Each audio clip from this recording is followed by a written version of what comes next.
Well, hello everyone. Welcome back to American Falls by Lancyboi. Welcome back to a warm yet beautiful August 1st. We're picking up where we left off last time. We finished up I guess it was a fertilizer contract, spreading some fertilizer, spreading something, no doubt. Actually, you know what? We can go ahead and let's get the money and run. Brings us up to 113. We've got another $13,000 contract waiting for us to complete. I was just over at the farm looking at our sorghum. Looks like we've got another month to go before we can harvest our little beauties here. I am giving this some thought, and we'll talk about that a little bit more here in a momento.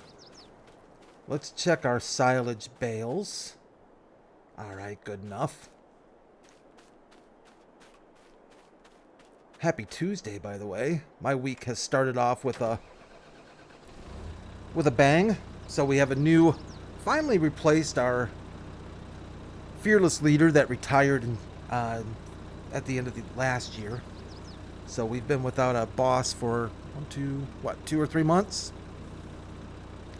January, February, March, 3 months. Yeah, I can count.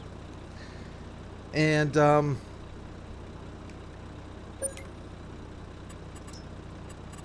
of course, getting him all situated and happy and ready and going and trying to, play the part of a dutiful employee.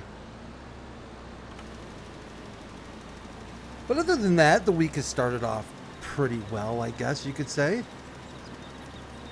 This is an interesting color field. I'm feeling it's a little psychedelic, isn't it? Let's put the kibosh on you for a second.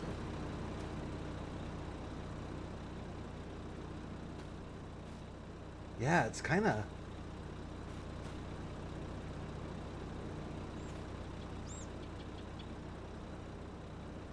I don't remember. For some reason, I just don't remember flax being this color. Interesting. Anyways. Whoa, going the wrong way. There we go. You know what? We're not asked, or they don't want our opinion on how their flax looks. All they want is it fertilized, and they'll write us a check. So we're going to do that. That's exactly what we're going to do. I have with me this evening not only my adult water beverage, but I also have an ACB, which is my adult coffee beverage. We've got a local coffee joint called, well, I guess it's not local. I don't know if they're nationwide. I don't think they're quite there, but maybe you've heard of Big B Coffee, BIGGBY, I think it is. I like their commercials. They're kind of fun. Big B. But anyways, grab some of their decaffeinated beans. I've not drank decaf in a very long time, and I thought I should probably start considering a life of decaf past 4 o'clock in the afternoon, I would say. 4 or 5 o'clock. Basically dinner time. And I generally have not been a fan of the taste of decaf. Oh, quiet. There you go. I'm just not usually quite a fan of it. But getting the whole bean, some fresh whole bean decaf, being able to grind it, press it, it's not bad. It's not bad at all. It's not bad at all. I'm going to be on a quest to find a really good decaf. If you've got any suggestions for decaf, I'd be curious to hear your thoughts on it. I'm getting into that, and we've talked about it. I know I'm getting into the coffee scene. I'm becoming a little bit of a coffee nerd. It's actually quite fun. It's actually more scientific than I ever gave it credit for. In fact, significantly more scientific than I ever gave it credit for. That being said, it's still just a lot of fun to look at the variables and see how much just changing one thing can make such a huge difference. And I enjoy that. I think it's the nerdy, the techie nerdy part in my brain that gets itched. It's like that ASMR. ASMR I've never understood that. I mean, I understand it, but I don't get it. One of my kids do. My oldest son really likes it, and I'm kind of jealous because talking to people who get into ASMR, it really sounds really pleasurable. Like, it sounds like something that's, yeah, it just sounds nice. It sounds pleasant. And I kind of wish I did get it, you know? I mean, I'll watch them once in a while, but it's more just to make fun of them. Just to make fun of them. Which I shouldn't do because it's totally legit. But I think, and it's not the ASMR part of it or the people that get something from it that I'm making fun of. It's the people that do it. And sometimes, come on. I mean, really, come on. It's not difficult to, you know, to just walk around the house and grab a bunch of stuff that makes weird noise, you know, like, and then talk like this.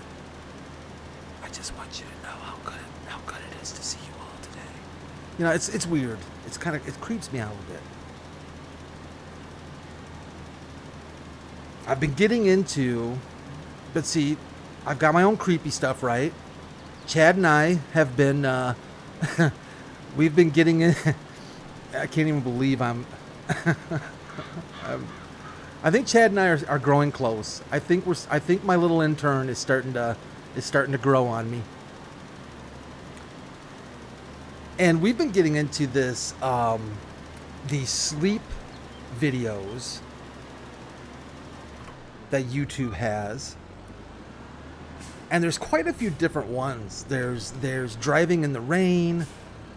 There's being a passenger on a plane. One of my personal favorites is the spaceship one, where you're a passenger in the galaxy and you're on a spaceship.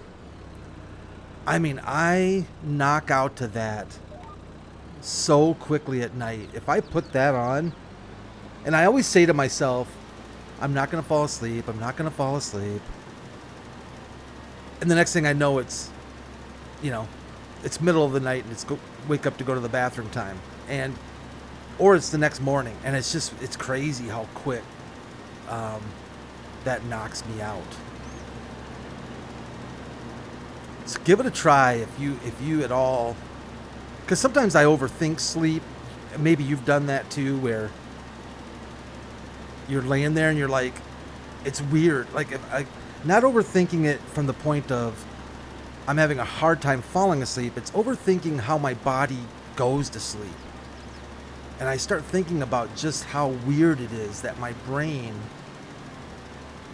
at any moment is just kind of shut down. And you're going to go to sleep. That's such a weird thing when you think about it. It really is.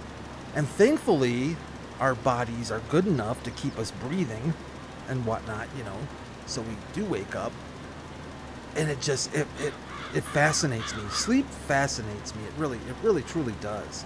Dreams fascinate me too. Just how the brain is just unloading whatever I guess it needs to unload. I don't even know if we know that to be the case. I think that's the current thought, is that it's our brain rebooting or getting rid of, I don't know what it's trying to get rid of, but that's, I guess, what the current thought is on dreams. Just really bizarre. Really bizarre. So I've got a buddy that I think I've talked about him, lives in Minnesota. You all know, I think, if you've been around the channel long enough, that I still call Minnesota home. Spent most of my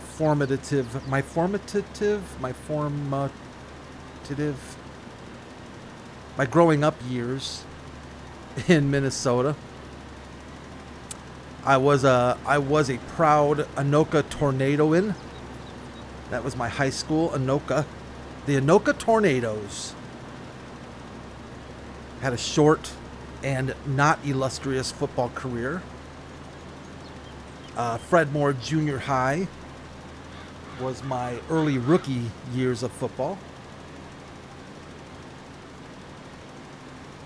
Really like Minnesota. It's a great place to live. Anyways, my buddy sends me this little tidbit today. This just came out. I laughed so hard when I saw this. I had to read it a couple times.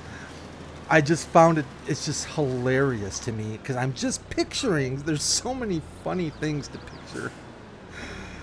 Let me line us up here on this last one, and I'll get to reading. You guys are definitely going to want to hear this. This is something else. Gopher bounties. Just let that title sink in, okay? A bounty on gophers, not golfers, gophers. Baldwin County offers bounties on pocket gophers. Oh man. Gopher bounties are collected prior to the beginning of each monthly meeting. Okay, so I guess when Baldwin County has their monthly town meeting or township meetings, they parcel out pocket gopher bounties. Bounties are collected by the clerk/treasurer. Can you imagine being that person? You're the clerk, the treasurer, you're responsible for collecting gopher bounties between the hours of 6 p.m. and 7 p.m. on the first Monday of the month, unless that Monday falls on a holiday. In that case, I guess if that Monday falls on a holiday, you know, the gophers, I don't know, do the gophers get do they get a day off? I don't know. And then it gives a phone number to call for any further details.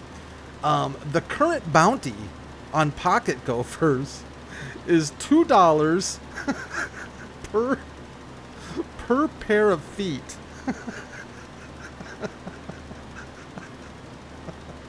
Sorry, I thought I could make it through without laughing because I've laughed a lot at this.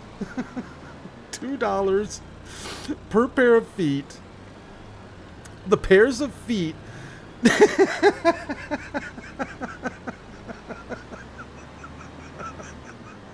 the pairs of feet should be mounted to a card. Oh, I can't do this, and I can't do this. My eyes are watering up. The pairs of feet should be mounted to a to a piece of cardboard with your name and address listed legibly somewhere on the cardboard.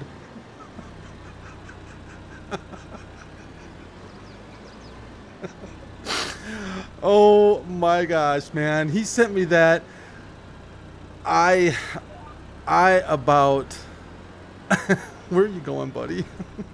My tractor's going off somewhere. I don't know what I'm even doing right now. Hold on a second. Let me figure out where we're at, because I am so lost at the moment. I have never heard of something like this before. They must have they must have a really bad pocket gopher issue. Can you imagine, man? Poor little pocket gophers. Oh, those poor little pocket gophers. $2 per pair of feet. How does that even work? Like, oh, okay. Well, wait a minute. Yeah, per pair of feet. So, do pocket gophers only have one pair of feet? Are they saying pair, like not two, but pair as being four? That must be what they mean. Otherwise, you're getting $4 if you cut 4 feet off, I'm assuming. But and the fact that they go on to say that you need to, the pairs of feet should be mounted to a cardboard. That's the actual writing here. The pairs of feet should be mounted to a cardboard. with your name and address listed legibly somewhere on the cardboard.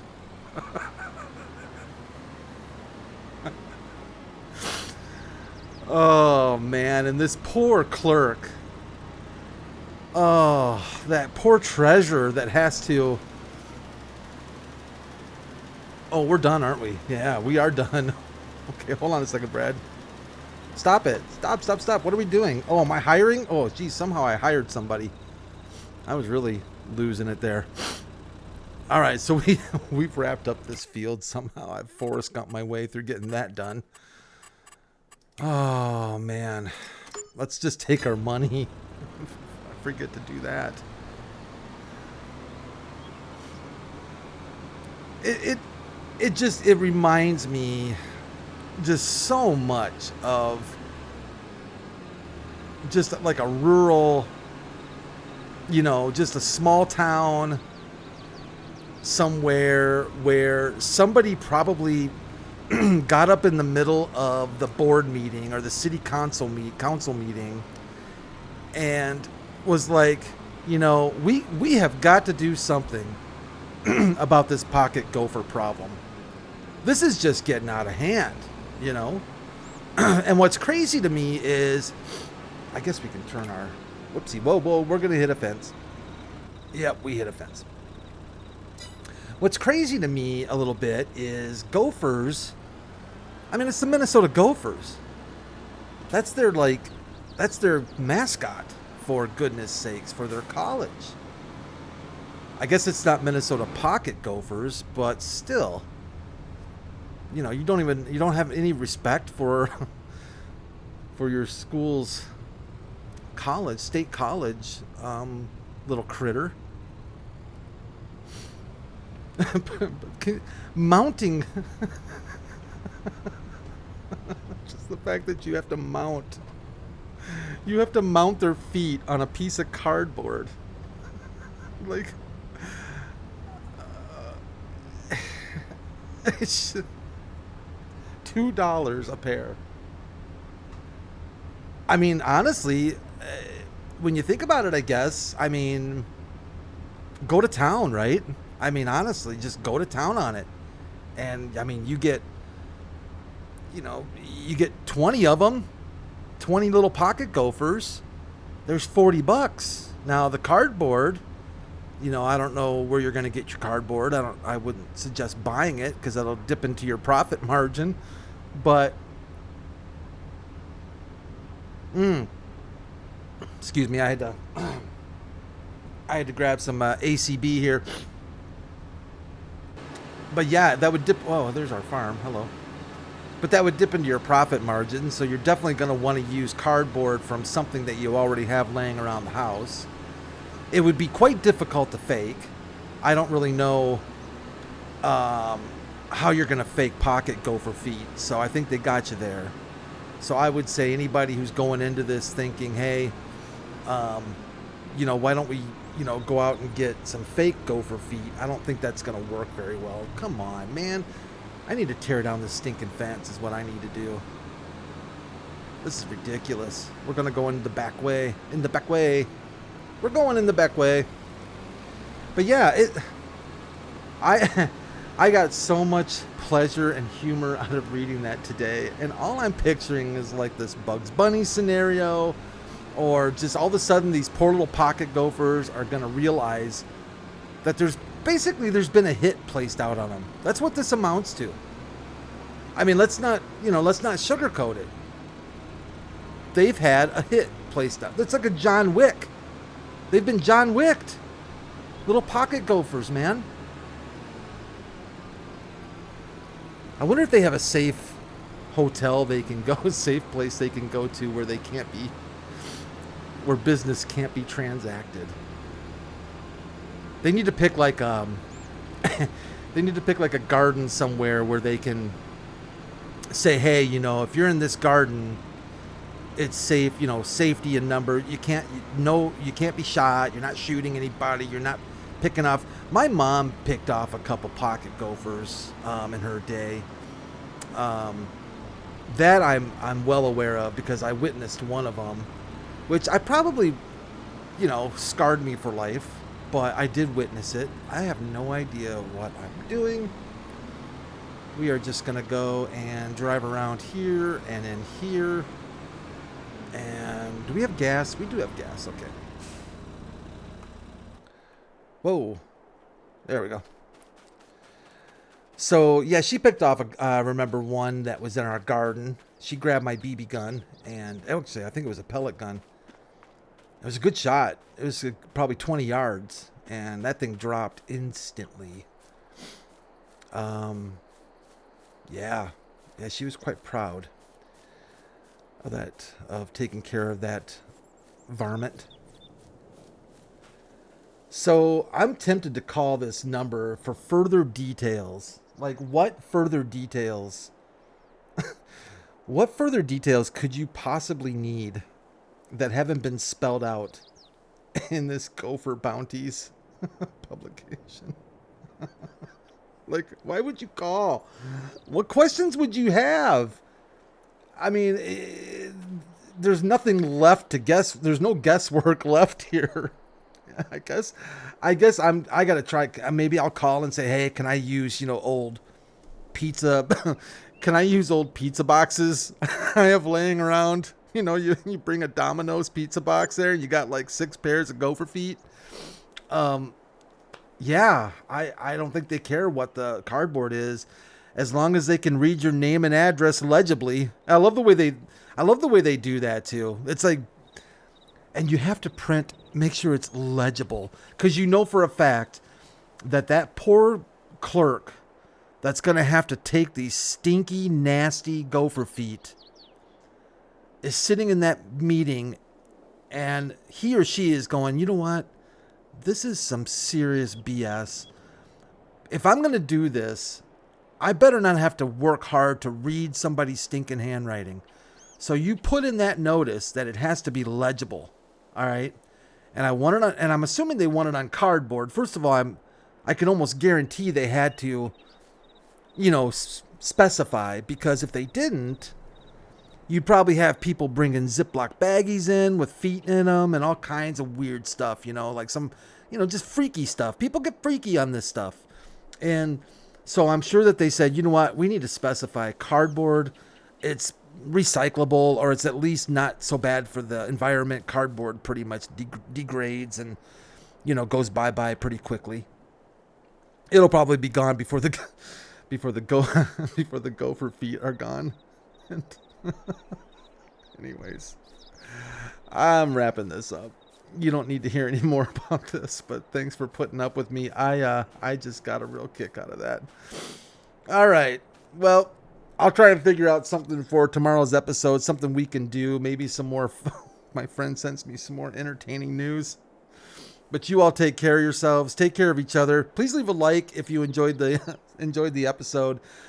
Let me know if you would be all about a pocket Gopher bounty. 10-man, I already know your answer. So you don't need to you don't need to respond.